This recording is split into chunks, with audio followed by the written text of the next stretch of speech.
similar things, I think should replace some of these bans here for FlyQuest or focus on Zig as well. You know, you can either focus one, top or bottom, but some differentiation does need to occur here for FlyQuest. And right now we're going to expect a little bit of the same bans here come through. I feel like that as much as you didn't want to expect it. But the Kennen is because they want to play a tank top laner for FlyQuest, so take away something that destroys the tanks, and you'll have a better time there. But yeah, I feel like Phoenix1 will just go with the Shen, Rengar, and Camille again. And this is a Graves instead of a Kha'Zix ban here from FlyQuest. So this signals to me that FlyQuest want to have Moon on a bit more proactive of a jungler to actually bring maybe some CC to the early skirmishes and really equip them to get off a snowballing strategy here, because that's where FlyQuest usually finds a lot of their success. It's with punchy, quick moves early in the game, and then catching people off guard with objectives. Usually started by Moon as well, so at least it's something he can go towards. Hasn't had too much success. Now, that's so interesting. They take away the Ashe instead of the Camille. Camille is a champion that we've seen Balls play once and not have great success on it, but Zig hasn't played at all, so I feel like it going unbanned is good. Lulu's still unbanned here. Either team could trade Lulu for Karma, though, so that does drop a little bit of value of the first pick, and that's why FlyQuest going with the Ivern instead of that. Phoenix1, though, will be very happy to take that trade. Yeah, feel like you go Lulu and you lock in a jungler here unless you have a priority AD carry in mind. And they actually want to take that away, make sure that Balls doesn't get his hands on the Rumble. Exactly. Once again, because you talk about forcing them, to play this tank or to take out some of the good matchups into the tanks there with the Kennen ban, Zig is very happy to play this Rumble again. I feel like they're calling Balls out a little bit here because you're blind picking the Rumble. There are some things you can play into it, like Jace, you can play Renekton, you can have a good time, but they're saying Balls just going to play a tank and we're going to win top lane. Doesn't matter if we blind pick it. I think that, maybe FlyQuest have not practiced this, but something that could fulfill both roles that FlyQuest are looking for would be a Mundo for the top lane. Then you get your tank, but also a good matchup into Rumble specifically. If you haven't put time in on the game, though, and you're not ready with it, then that might be something that they're not capable of. As I said, though, the trade for the Lulu is going to be the Karma. Provides very similar things. As expected, the Kog'Maw is going to come here for FlyQuest. So basically just yoink, your strategy is now my strategy. You made this, I made this. Yeah, now they have all the shields. They have the Elimination, Karma support, one of his favorites. But then the Kog'Maw for Altec. This is super cool to me because Altec has actually been performing pretty consistently. Even in their losses against TSM, he was doing well in the laning phase. So exactly, and they were able to pick up some kills there. So this may be FlyQuest saying, all right, Altec has been playing well. Let's give him a little bit more credit and give him something he can carry on. And I think this was actually quite well thought out from FlyQuest. A lot of people, after you lose game one, they'll be like, why are you going back to blue side? You're not changing. I'm one of them. Why are you doing that? However, they put a lot of forethought into it. Banning out the Graves instead of the Kha'Zix, because Graves is much better against Ivern than Kha'Zix is specifically. And there are definitely, I like the changes that they've gone for. We'll see how they followed up in phase number 2, though, as more of those mid lane bans have come through. The Orianna we talked about being most played for both those guys, and the Fizz is for both top and mid lane. We've seen all of these guys use the champion. Exactly. Could free you up to play a Syndra here and not have to worry about the Fizz. You would still have to worry about the Echo, but I feel like you wait for that mid lane counter pick and go with an AD carry here because you already know what you're playing up against in that bottom lane. And actually, another thing to kind of throw in here is we've seen Karma flexed around a lot now. Can play the mid lane, so it could possibly be a Karma mid here. Jhin, not one of the best synergies with Lulu, but will be the choice here for Arrow for the lane versus the Kog'Maw. And again, Balls onto that tank. Going to go into the same matchup. Now, one of the reasons that it got so poor for FlyQuest was a big part of the early invade and all those kills going over super early. Now, this time around, Zig probably as well will have the pushing priority, but FlyQuest do get the roaming threat for high here with that talent that they do prioritize. 1 minute now for the teams. Switch it around, figure out what they want to run in each lane. Ryu picking up the Syndra this time versus FlyEye's Talon. Jungler intervention coming from a Kha'Zix on the side of P1. And finally, the Ivern picked up on the side of FlyQuest here. Just to trade in those champions, but also the separation of the Kog'Maw and the Lulu. We see the importance of that coming into this series altogether. Yeah, a lot less crowd control this time around for Phoenix1 on their side. So especially reuse Syndra, and landing those pass-through stuns does become very important. You want to set up things like Rumble to be able to get a lot of mileage out of those ultimates. And looking at the two compositions, FlyQuest is about protection for Altec, but also roaming for high. And then you look at what P1 have, it's pretty much pick across the board here. You want to find somebody out of position, you can get them with a Jhin ultimate, lay down a Rumble ultimate to start those fights off. You want those long-range picks where you can blow somebody up. Exactly. Rumble Ultimate and Syndra Stun are two of the best tools that you can use against a low mobility AD carry like Kog'Maw to try and keep him in place. That being said, it is going to require a better execution here from Phoenix1 to pull off this composition than in game number 1. All right, we are locked and loaded as we get ready to head into game 2, running down the rift and seeing the matchups. It will be up to FlyQuest now to strike back against Phoenix1 to even things up. Phoenix1 now with the momentum, with Inori doing very well in his hometown.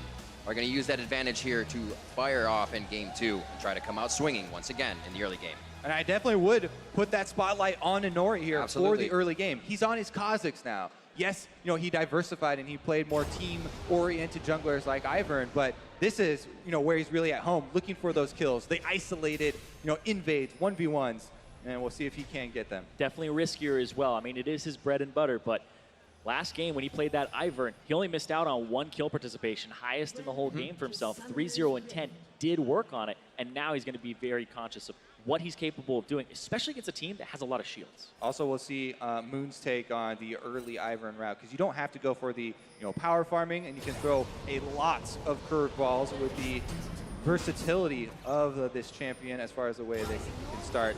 The other thing is you have to be fairly careful with the limited vision where you're going early on as well. Kha'Zix waiting in a brush is very difficult for Ivern to get away from if you're overconfident in looking to steal away camps.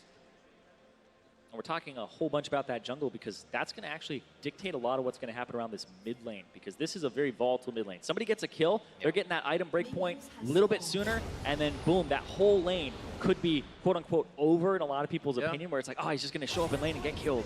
Where the Talon, once he hits a break point where he's able to W one time and clear the caster minions, he ends up roaming so quickly, and that gets high freed up on the map. So this mid lane is incredibly volatile, and if you can get somebody freed up for your team, then you're in a really good spot to control the map. Yeah, Ryu running his barrier, High exhaust, so they can play a little bit of the bait game if High's not roaming around too much outside the lane once he starts clearing, as you said. Corrupting Potion for him. Doran's Ring and some Biscuits for Ryu to start the lane. Nothing really off here. Zig is going to go for that Tomb and the Potion. Yeah, the exhaust is interesting for a mid lane because so many mid laners have dropped using the spell after the nerfs that came through to it. However, versus Syndra, it's extremely good because you can reactively use it. As soon as you see the first ball for the ultimate lift off the ground, you can pop down the exhaust and you'll get that damage reduction for her ultimate. Talon is a lot about going for the all-in and surviving the counter damage basically that Syndra's going to throw off as she is going down. Good bit of trade here in the bottom lane. Lemonation has forced Shady to use that first ward. Close, balls low. Oh, one more turret shot would have been Zig going down, but he takes control of the lane. That's when you miss the days of Ignite top laners. Everybody taking teleports for a very long time. It means you lose out a little bit of that threat. Balls does walk away, doesn't burn the flash, knows there's no extra surprise damage going to come through. This is a little bit more scary than the first time around for him, though. And also, Zig didn't get greedy. Could have possibly gone for a flash auto attack to try and finish him off, but decides, I've already won the lane, and he's going to just heal up, and we'll be fine. A little bit more, 33-37 this game for P1.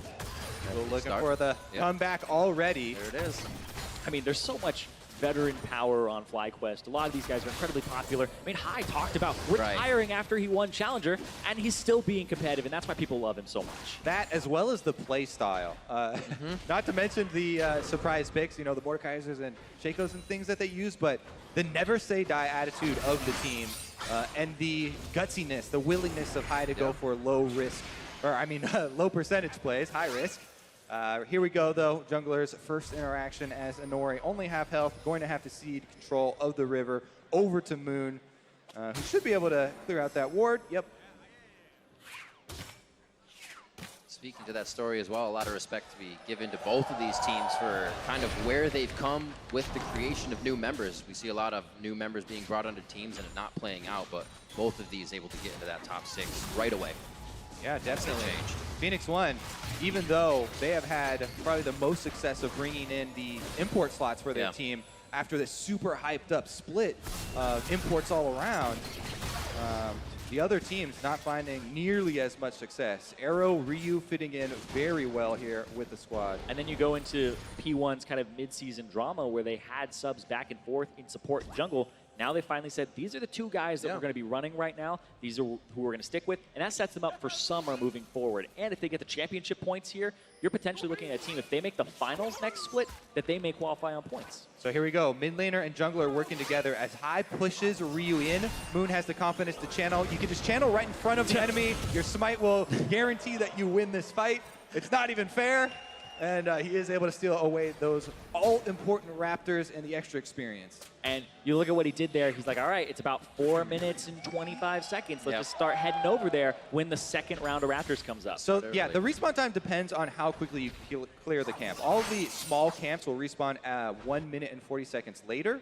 And generally, the Graves and the Kazakhs are the 2 of the quicker clearing on the Raptor camps. You got to get there a little bit earlier. Yeah, it's kind of like Graves, Kazakhs, Elise, Rengar. You pretty much expect them to start on those Raptors with Elise from their mid laner, and so you can predict their next few minutes, and especially when they come back to those Raptors. Everybody wants to do them for that EXP boost. Yeah, that's really the only small camp that you do time. A lot of the other ones not cared about as much, as this has been the season of Raptors. Ooh. Might be a mismatch back here. Elimination low on mana. Altec actually went for the Vampiric Scepter and a Longsword and then said, I just want the Cutlass, no potions to go back to lane. So if anything happens, luckily P1's backing, so he'll have free time to actually just farm this up and possibly go back and get those items. Yeah, definitely good news for FlyQuest this time around. Their bottom lane doing much better. Altec does get that early back for the Cutlass, but here comes the Serrated Dirk from Arrow, and you do have to respect the upfront lethality here. And one of the reasons we haven't seen a lot of Jhin is he got nerfed in some of the slows and duration on his ultimate, but then you also look at Deathfire Touch nerf, and the fact that he doesn't build that pretty much OP item that people are going for in the Blade of the Ruined King. Does have the Warlords now, though, for some sustain, and it's total AD since 7.6, and Jhin has a lot of that, so he'll be healing for a decent amount, and you can kind of control it with that third shot to get to your 4. High Moon classic combo. Got those autos at range from his brush. Throws out Daisy into the brush, though. They are going to be able to figure out what's going down, and the teleport is stopped from Zig. Yeah, but used. It's interesting that FlyQuest make the call to just take the teleport advantage rather than answer and look for a completed kill onto Ryu. Didn't even go for there it is, though. Flash resolve. That's a kill for somebody. They're just waiting, and they say, let's put it on a platter for High. Patience, my friend. Lemon Nation with the classic roam up mid here. Able to get that one. Ignite and Flash were both used, so bottom lane should be notified, but definitely well worth it for FlyQuest. Exactly. Great for Lemon to actually show up and use the summoners here to get onto Ryu, because now there's an advantage for High, a big one as well. And by the way, look at the mini-map. He walked through that ward in the river, roamed straight up through it, and then even afterwards, ping goes down on that ward from Phoenix1. So gotta pay a bit of attention to that. Now High will have flash advantage. He has a Storm Raider Surge, so once he does burst, he's able to stick on you. And so High does have to actually kind of push that advantage for himself, or at least threaten. Continue to clear out minions, go for the side lanes. I mean, that's what we saw P1 do last game. They continued to just push what happened to balls in the top lane, and then it just came into Ryu's lane. See if FlyQuest has the same results. So I went back, rewinded to look at the path that Lemon took, and actually came just around a small corner, so there was only a glimpse of him. He didn't come up through the river from bottom lane. His roam was from their own jungle, so that's why it caught Ryu off guard. It might not have even stepped into the vision. You didn't even see him. Tiny corner there. Yeah. So well done there by Lemon. You always want to hug the walls around that mid lane just in case, because ward placement in the pixel brush, you can only get one of the sides there and not full coverage. Yeah, it was a big false sense of security as well, because it looked like he would have vision coverage of that corner, but not quite.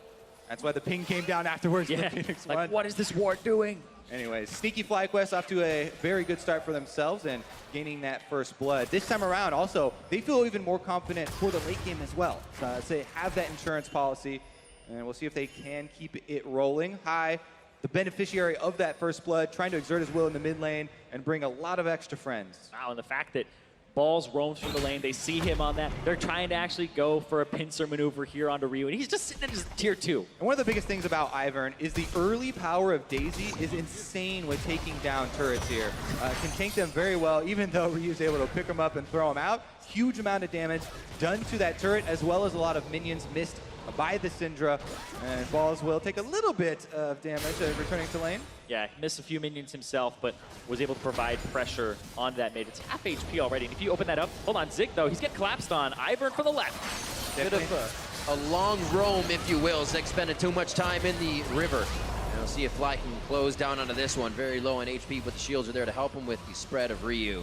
And Inori may try to capitalize back onto this. They have the vision, but they don't have anything past high, really, so they don't know what else is in the fog of war. Yeah, completely opposite to game number 1 here. FlyQuest gaining advantages across the board here. These are summonerless, flashless solo laners.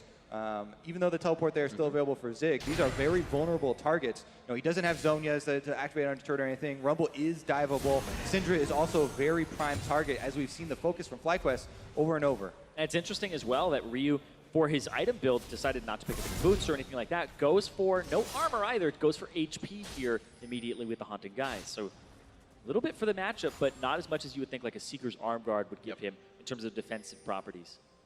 They actually got that timed with Zig, so if they decide to do a bit of a power spike, they would be able to. His teleport's back up from being used in mid since it wasn't full. We will see. His lane is pushed. Zig may have a move to make.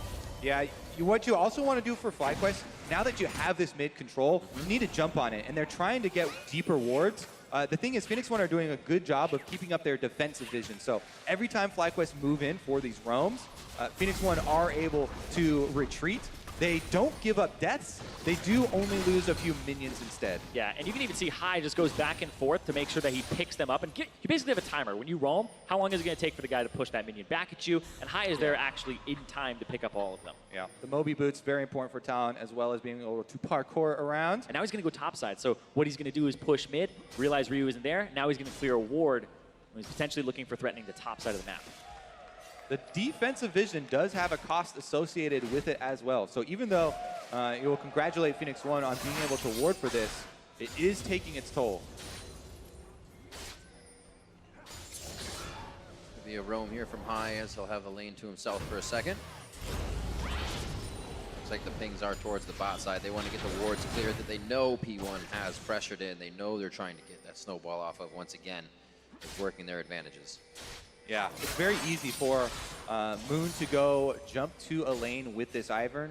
Daisy is ready, and they could try and push something down. So Phoenix1 have made the early adaptation to sneak through the brushes here on the top side. Ooh, doesn't land the root. Curtain call comes down. If you were going to miss, gives Balls a bit more distance to safety. So that was great planning, but poor execution there, because if you wait for the Rumble to start it out, Zig can land an equalizer. Even if Nautilus flashed or something, he'll still be slowed afterwards, and then you can hit the roof. That was so close. Literally a second between the two turret takes there, but it is FlyQuest that get first turret gold. Yeah, very good idea there from Phoenix1.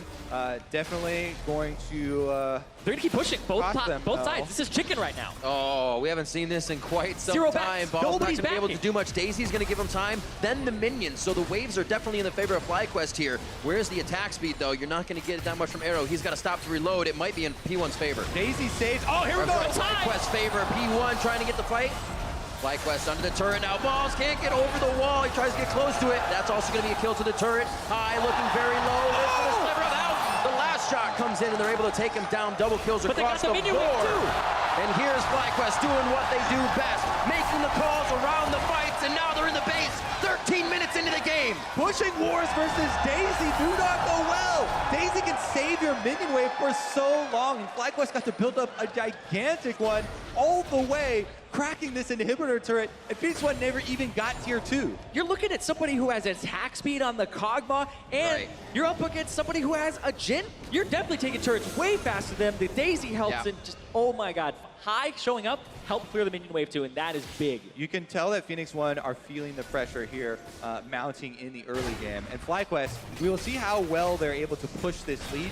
It is one of the things that they've done very, very well through the regular season. Yeah, another root doesn't land there, and then the ultimate from High does some damage to those minions, and so they all get dropped. But look at that, Inori goes for the dive. They're just trying to pick up kills, and High rotated, and Ryu, I feel like, didn't answer appropriately in this situation, and they got a lot off of that. These are the types of calls that we talk about from High. They opt into the 2 versus 4 defense, knowing that they're going to die. He's very okay with sacrificing his life for a better push on the bottom side. The rest of the team is going to get a lot more objectives out of it, and they're going to be able to take down some P1 members with them as they do it. And you also risk your mid lane turret going down. There's potential for that. There's a lot of damage that comes through on it, but it's a Syndra. All you give up is a CS advantage and a little bit of a level advantage there to Ryu. Now we'll keep our eyes on how FlyQuest can keep up the tempo. As we said, this is one of the things that they have been very successful with.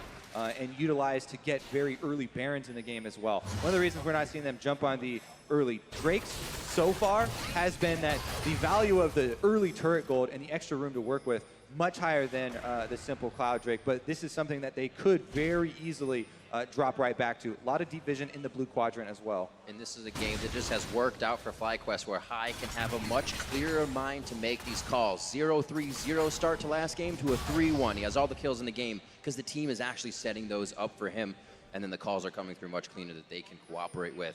FlyQuest doing well so far. P1 definitely still in this if FlyQuest make those mistakes. Yeah, you can see how experienced High is in that split push role. Yeah. They rotate into the 1-3-1. It's a very safe 3-man squad in the mid lane with the speed boost and the defensive shields here of the Ivern and the Karma, and they're able to hold very well while the 2 side lanes are pushing for FlyQuest. And the fact that High is 3-1-0, has an item and a half coming through for him, he puts him in a really good spot because Ryu doesn't have a completed item aside from the boots. And also, the items that you have as High, he actually has 155 bonus movement speed outside of combat. He is so fast, 475 movement speed on the Talon, that even if somebody starts running towards him, he'll be able to hop a wall, get out of combat, and just run away, and he can't be caught. Ryu kind of feeling the same pressure High did last game on that Syndra. Being behind does not allow you to delete the members of FlyQuest as fast as you want. Alltech to hold mid. The team seems happy to be able to spread their power out and not be taken off guard by P1 here. Zig doing his best to clear the river here, but so much of FlyQuest's warding has transitioned up into that red quadrant. And the, Alltech flash has been forced here in the mid lane. The amount of reach P1 has to start these actually makes FlyQuest maybe think twice about spreading each other so far. It's not as safe as they think. And we see the ultimates coming out very fast for P1 whenever they can get themselves back into this game. They are ready to pull the trigger. Ryu as well to the side lanes to start clearing things up. He's getting a pretty good CS lead on High for things that didn't happen in lane. He's trying to make up for it. Yeah, FlyQuest, the turret is in their eyes, but as well the retreat back to the Drake is definitely a very big option for them. Here comes the flank. Balls on the top side, you can see. Looking for his point click. It's the 1-3-1 into the collapse for 5 to try and get a brief, swift moment on that turret. You maybe pick somebody else in rotation. Definitely worth, taking this Drake down for FlyQuest just to get them churning and get more of them respawning. But they keep up the pressure mid, and they have no eyes for the Drake. It's like, nah, it's Cloud Drake, just leave it. I already has like huge diminishing returns and out of combat movement speed already. Doesn't need any more. You can always go faster. But yeah, they'll pick it up in a second. They're about to go for it. He'll have the bot lane push that has to be respected by P1, so they'll start to spend someone bottom here. And Balls has pretty much been able to keep Zig top. P1 hasn't been able to put the forward wards they were last time for any teleports for Zig. It's always FlyQuest's portion of the map. Wherever they're moving, they own it. And it's been allowing them to control this game much, much better. Just 15 minutes from now, basically last game, it was won by P1, so we are in a much different course of action here. 3,000 gold lead just about here for FlyQuest as Moon starts to have a little fun inside P1's jungle. It's actually super rare that you see an Ivern counter jungling by just waiting around for its chance to complete. What? Almost always, yeah, almost always pre-20 minutes. You're only counter jungling if you have Smite up for the instant steal. But that's just how much control they have on that bottom side. High going for the roam. Yeah, speaking of counter jungling, trying to catch Zig with his hand in the cookie jar, but he gets away with the blue buff. bad. Nori's going to be able to secure theirs as well. Be a Really? nice guy and hold it for Ryu, maybe? Nope, Nope. never mind. Nope. The door is closed. He's too far away. Support items starting to snowball very well for FlyQuest here as well. The Redemption Plus Locket is a huge, massive teamfight spike for them, and they're very close to it. Daisy comes down. Little dangerous. High gets locked up. Captive audience keeps him in range, but he is safe for the time being. Summoner spells across the board are up for this fight. Looking at Altec's flash as basically the only thing down.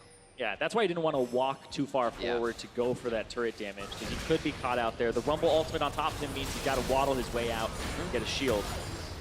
They are showing a very healthy amount of respect for the damage that Phoenix1 can put out, so with this composition. Remember, they do have a lot of AoE 2-layer. Still have to watch out for those stuns. Altec does not have a QSS and is not going for an early QSS like we saw Arrow go for last time. And there's that stun. Oh, Moon. Ryu gets locked in, has enough for the ultimate. The redemption comes down. Moon was going to stay alive anyways, but a little healthier to participate in the fight now as they still have 2 turrets in mid. P1 tries their hand at an engage. And FlyQuest make the call to keep high split pushing. Now he's coming around for the flank behind them, so Phoenix1 have to be very careful. But it's a potential flank, right? He feints like he's going to go do it, so they back off. Now he's on that turret alone on top, and they can push out mid-wave a little bit, or at least make sure that their mid-turret doesn't take a whole lot of damage. Meanwhile, Phoenix1 are not just sitting there. I mean, they've got bottom lane pushing as well. Ryu goes for the recall to try and join the rest of the team, and balls will rotate down to the bottom side. So FlyQuest chipping away here. 4 turrets to 1 for themselves, getting a lot of territory. And not a lot of it has been fights, the way we usually see him do it. Pick one off, get the guy low health, P1 will make it out alive, but you're going to lose a turret. You're going to lose more of the map, and FlyQuest will start to suffocate the entire thing. The Locket coming through is very big for their team fight, and the Infernal Drake that's coming up next will be very explosive here if they are able to get that one. Definitely securing a lot of that power. The Locket is so good with Redemption just because not only do they does it get the bonus for the shielding, but also you get your early stop to any panic damage that's coming through and wait for the Redemption to fall down. Gives you that confidence that you can stay in the area long enough for the extra heal, and it's just so much area control. Yeah, that little buffer of time so you can wait for it. Right now, we're almost at the point where we have a 2-item Kog'Maw. Altec is getting up there right now. He's about 500 gold up over Arrow. It's not much. Most of his lead's in that mid, but Shady. This mid turret's super low, and they're going to start going for a siege here. Daisy is ready. They can just pop the Daisy, lay down some more brush, and a little bit of flanking here from Zig, though. They still are very worried about the combo. Rumble Ultimate plus Syndra Stun. Yeah, and immediately you see FlyQuest. They push, and then they go back to their lanes. High up to the top side, so they're kind of trying to run P1 around the map here and play with the vision a bit because they have control of the river for about 3/4 of it here, or even the entire river, I would say now, for FlyQuest. Yeah, I would definitely expect some sort of answer to that stun to come out for Altec, whether it be the QSS, you know, or Mikhail's or whatnot for FlyQuest side, and they do not want to risk it until they're sure their Kog'Maw will survive.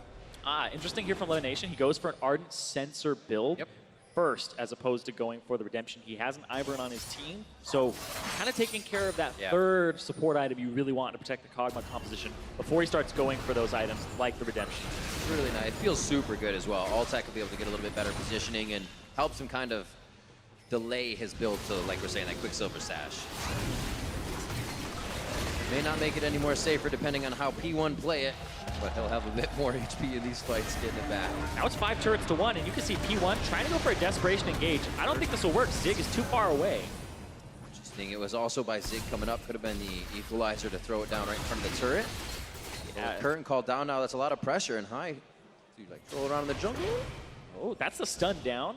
And he's running away because Inori is nearby. That's a fast talent. Yeah, they're happy with the upper hand in every situation. That's good. Low mana on Ryu as well, so the slowly mounting pressure here from FlyQuest, getting them some more territory. And that Infernal Drake that I mentioned before is coming up in 45 seconds. The vision setup for FlyQuest, now that mid-turret is down, is incredibly trivial.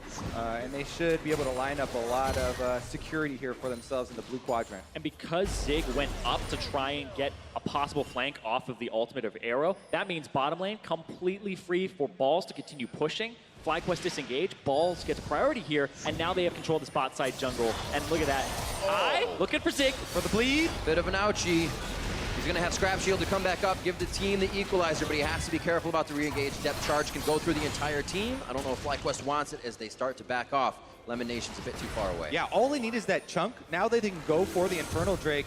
Unless Zig teleports in, I don't see Phoenix1 actually looking for any sort of contest here. They've been chunked out and they're battered here, so FlyQuest in a very secure spot. Once they're done with this, top lane will be ready to be pushed again. P1 should shove that out a bit, so they'll have ways to clear. Just things are falling into place for FlyQuest. After this dragon, they'll have somewhere to go. Bot lane's pushing, so they don't have to worry about it. And time to back if they need it here. They're setting things up very nicely. I feel like this is a way that they do or are able to beat teams when P1 gets to the late game and they haven't gotten their items or the fights they want. It's hard to strategize like the team running around you. Yeah, good answer here from FlyQuest. So many people critical of them saying, oh, they can only use these surprise, cheesy picks to get victories. But very slow, methodical, planned move here from FlyQuest. And very good execution as well, looking to even up this series 1-1. And I think that's a big lesson for FlyQuest on this split. Like, there were some conversations with High where it's like, maybe we tried to experiment a little too hard in the middle of the season too soon, right? And so they almost lost their position in playoffs. It was by about a game or two where it was almost FlyQuest not even in the top 6. So now the team's looking at it like, all right, we have our special picks, but let's not go too crazy on these things. And you can see they definitely can play meta. Good to see them still valuing that adaptation as well and coming back very strong. We'll see if they can finish it out, though. A lot of vision here around the Baron. They're working up, and Phoenix1 definitely feeling this pressure, trying to get some back. Yep. Phoenix1 themselves, a team who used the versatility of a lot of champions, experimenting to get themselves where they are today. A lot of it coming from Zig in the top lane on Rumble again. Ryu and Arrow able to put up a lot of power with the junglers providing what the team needed when they needed it. I was looking at the build for Altec here. Defensive item looks like it'll be a frozen mallet straight out of a page of Reckless's book. It's a great item to have if you want to be a little bit more defensive. Try to stay alive. 700 HP is nothing to really just, shake a stick at. It's great. I'll shake a stick at. Balls looking for the side engage, but he also meets Zig at the same time. Hook onto Shady. Wild growth immediately in defense, and that could be Shady going down with one more hit. That's the living artillery to make it happen, and now they follow through the fight. High gets to the back, and that could be Arrow going down to Nori, taking just about the same amount of HP, and now moves under the turret, gets himself out as he gets into the brush, and then away as Daisy leading the way in, and all of FlyQuest is limping around this fight. Everyone except for Altec extremely low at the moment, so Kog'Maw laying down that cover fire. They split up the team of Phoenix1, but only get a single kill. Oh, it was so close. The approach there, you could tell they were looking for something. Ryu, that's a tanky target. Nori? That could have almost killed Nori if they wanted to tag on a second one, but Ryu and the team looking to pick up one of the Kog'Maw, the key component of the comp here, still standing almost at full, and Altec able to get a retribution kill, punish Ryu. No summoners on that Syndra now as well. And this Kog'Maw is going to be huge in this series. He is 50 CS up right now over Arrow. Look at this High. Looking for an engage. Can't quite do it though. Teleport burned from Balls. That just shows you how much vision has been cleared on that side of High. They had no idea it was behind them. It was one guy coming, and now they get to go for Baron. Vision's there. It's going to be that 50. Yeah, not only do they not clear out those wards, doesn't matter about the pink ward because the Iron Bush. Exactly, it's hidden right now. Oh, they popped him over the wall! Oh, that's not what Inori wanted. He's able to jump out. It looks like Baron is easily going to go over to FlyQuest here. Inori's trying to stay in. Flash is not there. The jump is down. He doesn't have a way to re-enter the pit. It's going down super slowly. And Lemon flashes back. Oh. If the Baron bikes back, jump out there. So close. Would have died, but FlyQuest get the Baron, and no one dies in it. This is going to give them that huge pushing power. Remember, this entire game almost see this again. Bottom inhibitor is still exposed. Right. Yeah.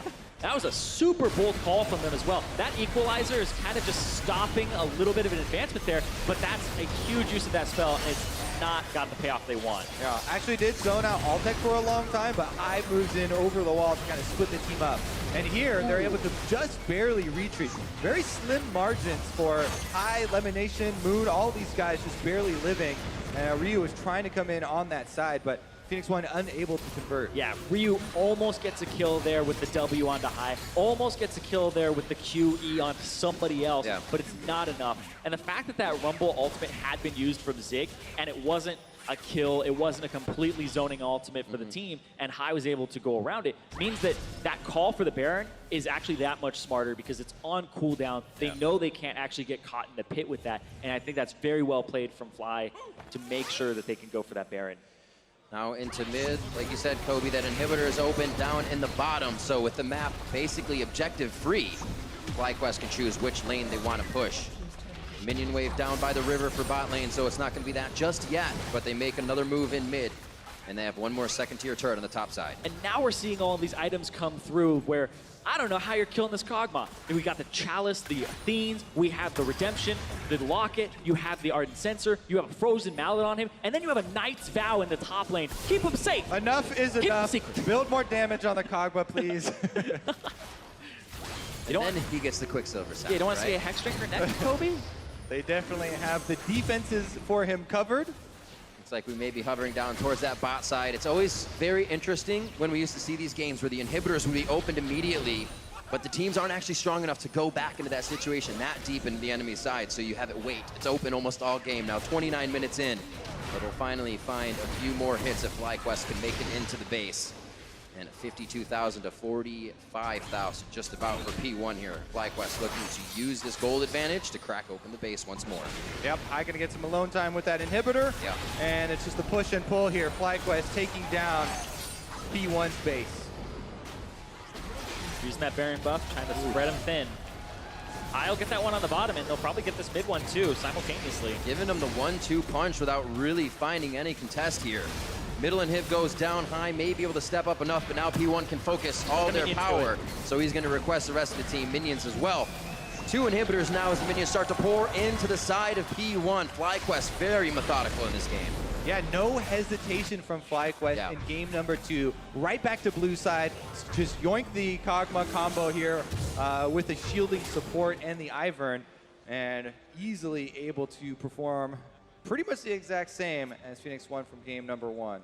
And it's just a strategic dismantling of Phoenix1 in the entire map here.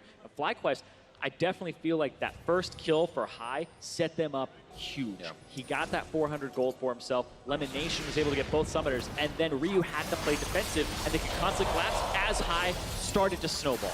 Key cooldowns out here. Lulu ultimate no longer available on the Phoenix1 side. And even though High used his own ultimate to get it, very low cooldown here for Talon. Mid's about to enter bot lane. Just about it. Gromp should be in the base soon, and 3 of the members now moving forward through the jungle as Moon and High take the strength to the top side of the map. This turret not long for this world as they're about to find themselves again inside P1's base, looking for a game 2 win. And you have about a few seconds here where Inori's running back. Now maybe you can find an engage, but I don't think you want to take it. There isn't really a great opportunity. There's super minions now on your Nexus turrets. You're going to start losing your top side of the map, and the timing has just been all off after Inori got chunked out. Great turnaround for FlyQuest as they come into game 2, shaking off the loss. Zig putting down the equalizer here to put a go for broke fight in front of the last inhibitor turret. And look at all those shields. They take no damage from the equalizer at all. Hit it in the brush. Weren't able to engage it. And it's huge, too, because also the Karma, the Mantra shield, just does so much to neglect or negate the entire equalizer. Basically, speeds you up. It's not like you're slowed, and also you take a lot of that damage. And it's basically a support, taking care of that top lane pick that was so effective for Zig previously, but here goes High in the back. Zig back and forth, trying to draw the blades through, but he doesn't do too much damage. He says, follow me out! Lemonation comes to try and help and resolve onto Zig. He flashes out of the situation. They're getting a few kills. One onto High. They are able to drop Ryu, though, so the mid laner damage is gone for both sides. Here comes Altac, the triple kill, looking for the 4th kill. He's going to get it. Quadra kill for Altac coming into game 2. He wants that as well. Looks for the Nexus, living artillery to the fountain. Will they be able to find it? The team's going to give it to him. Is it a 3rd game penta? Yes, it is. The penta kill for Altac on the Kog'Maw. The Vancouver native gets a pentakill in game 2 to bring it back for FlyQuest. Teamwork perseveres for FlyQuest coming through. Powering up High throughout the game and protecting Altac till the end. What an answer from FlyQuest in game number 2. Altec talked about how excited he was to play here in Vancouver, gets to end the game with a penta. Well, I think Vancouver is excited to see Altec play at this point. Both teams now 1-1. And Altec with a 7-0-0 Kog'Maw game. Disgusting Kog'Maw play from him in this game. He dominated the lane, ends about 60 CS up, but that's also the laning phase. He had an advantage from the get-go alongside that Karma from Elimination. Kog'Maw definitely going to be contested for the rest of the series. Yeah, absolutely. He didn't even get any assists. He got the last hits on every single one, so good team play That's there. great. He's 7-0-0. Honori is 007.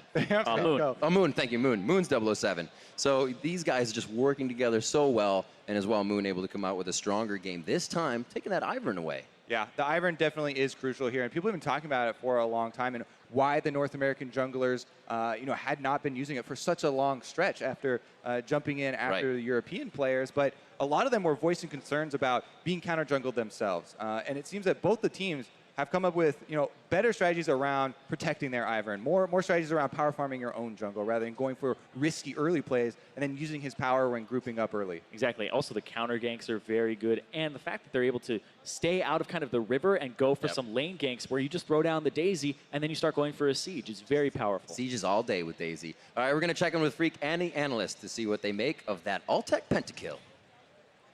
Thank you very much, Riv. I make good things about that. Bot lane is winning games. Love it. Perfect meta for me. Kog'Maw every game. Everyone should play Ivern. I mean, a big momentum swing, even at the very end. The game was mostly over as they were pushing, but the fact they got Altec the pentakill, and also that they fountain dove Honori, the guy from Vancouver as well. So the reverse on the other side, I think, could actually have an impact in the series.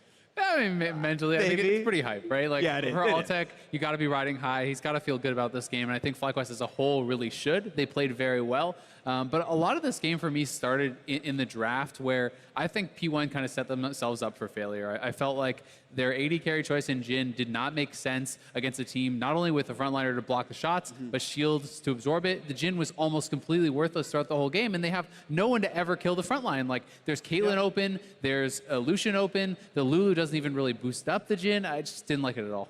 It feels like the kind of thing that would have worked if they were already winning, right? If Ryu's winning mid lane like he did last time, if I'm blanking on his name, Zig's winning top lane like it was before, if Inori's winning the jungle like it was before, I just need to help my carries win. I'll just slow them down and you guys do all the hard work. But this was a game where FlyQuest actually were winning the solos. They ganked for high, the Talon got ahead. And that comeback never happened. Exactly. I definitely didn't like the Phoenix1 draft, as Isaac is mentioning, but I did like the FlyQuest draft as they were putting it together. The first pick, Ivern, and then they still were able to find a lot of balance throughout the composition. I mean, I think you mentioned during the game the total difference between Nautilus this game versus Nautilus last game, when he's actually an unkillable tank versus something that was melting like paper in game one. Yeah, I mean, it's the Nautilus with the shields and an AD carry who can't kill him versus, the other side of it. And I felt like this whole draft from FlyQuest was super smart. Not only that, because they get high on comfort pick with a Talon that fits in well, no one to answer him this split push. Just the whole comp and the game was fantastic from FlyQuest. Yeah, what's great is Kog'Maw's a magic damage bot laner. Like, his damage profile is more than 50% magic damage oftentimes, even if the Ruin King builds, so it allows him to go for physical damage mid laner. It works a lot better.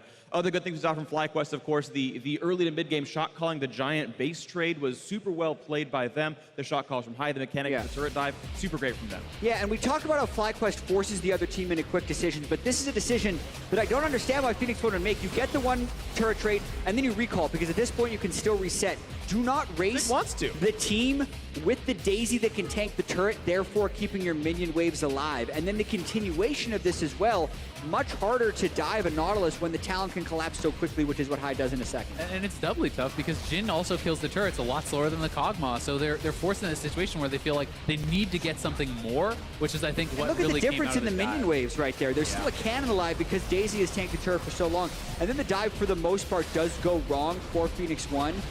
Honori ends up mostly dying to the turret. High picks up a double kill on the backside. Add that to the early ganks that he had, and suddenly High was unduelable in the side lanes, which allowed FlyQuest to scale up safely. Yeah, when you have side lane control from High, you have this three-man squad in the mid lane, moving around, shielding up the Kog'Maw, always threatening that siege in mid. I think that they just played it out very intelligently. Yeah, and I thought that they played the mid game very well. Also, you saw a somewhat defensive build out of the Kog'Maw. We've been seeing that, especially across the world as well. Some will rush a Quicksilver Sash. We saw Arrow do that last game, for example. They'll get Ninja Tabby. You saw Frozen Mallet third come out of Altec here. And the way Kog'Maw's being played right now, and he's kind of been this way for a while, he's actually more of a mid-game power spike champion. Like, you get to Ruin King, and then just don't die for like 15 minutes, and just ride your base damage and your W and whatnot. And that's how the champion kind of works. And between minutes 18 and 37, you're the best champion of the map, and you play around that. And FlyQuest did a good job of closing the game out by that time. They really didn't. It's also kind of funny seeing how much they were building from the team. Ball's even third item, Knight's Vow for him. Yeah. They're building tails. They have the early Ardent Sensor on their support. Then you have Redemption, Athenes, and Locket, all from your jungler. So it's like they're building every item in the game that you can build. 6 additional items to help Kog'Maw at 12 item 26 Kog'Maw. minutes. It turns out it's pretty good. Weird. Who would have thought? So, you know, it's great. Vancouver is to some the city of glass. Well, no glass cannons here. They've tanked them up. They've given them some armor.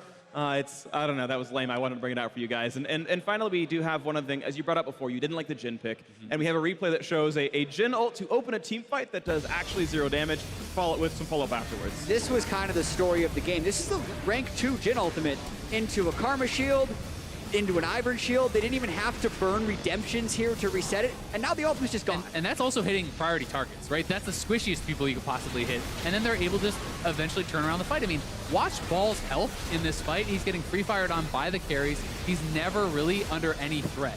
Yeah, and Balls buys time for High to get the flank on the Talon. So FlyQuest was playing this composition exactly the way they needed to. Nice management at the very end there with Moon sneaking around the backside of the fight.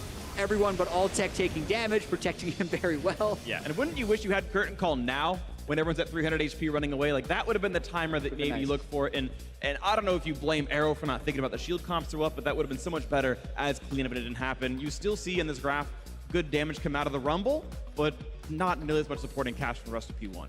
Yeah, that type of Rumble damage is going to happen when you're in the laning phase a lot of times against the Nautilus, but it also is a testament to how efficient FlyQuest was with their teamfight victories with that low damage numbers, theoretically speaking, for a 33-minute win. Yeah, and I mean, even just the comparison between their damage in Game 1 to Game 2, Nautilus does double the damage that he did in Game 1. The Rumble does, like, 2/3 or a third or whatever less damage, too. Yeah, so obviously very big improvements. Jat, your prediction's now wrong, by the way. 3-0 off the table. over. Azael, you've got a chance at being the king analyst now for this one. I just wanted to be confrontational. I figured I'd add some flavor to the desk. Yeah, Just we're very dry. just attack my friend. If P1 can't change something up from that draft, from that game, I think we're both going to be wrong, because FlyQuest is looking very good. Yeah, well, I just heard P1 has chosen red side again, so third game in a row, same sides that everyone is on. Phoenix1 likes being red, and clearly FlyQuest likes being on blue. Yeah, I mean, you can still mix things up for Phoenix1 if you're in the draft right there. They ended up, I think, making a few bad bets with the way they were banning. I think the fact that they banned Orion in the second rotation would have been great for them to be able to last pick into Talon. Even the fact that they got rid of Ashe to then get pinched on 80 carries. Phoenix1 can adapt to the mistakes they made, even if FlyQuest tries to do the same thing. Yeah, absolutely the case. It's going to be a fun one. So when we return, we will see if FlyQuest can carry this momentum into Game 3, or if P1's going to bounce back and take another one. Don't go anywhere. You're watching the North American LCS Spring Playoffs.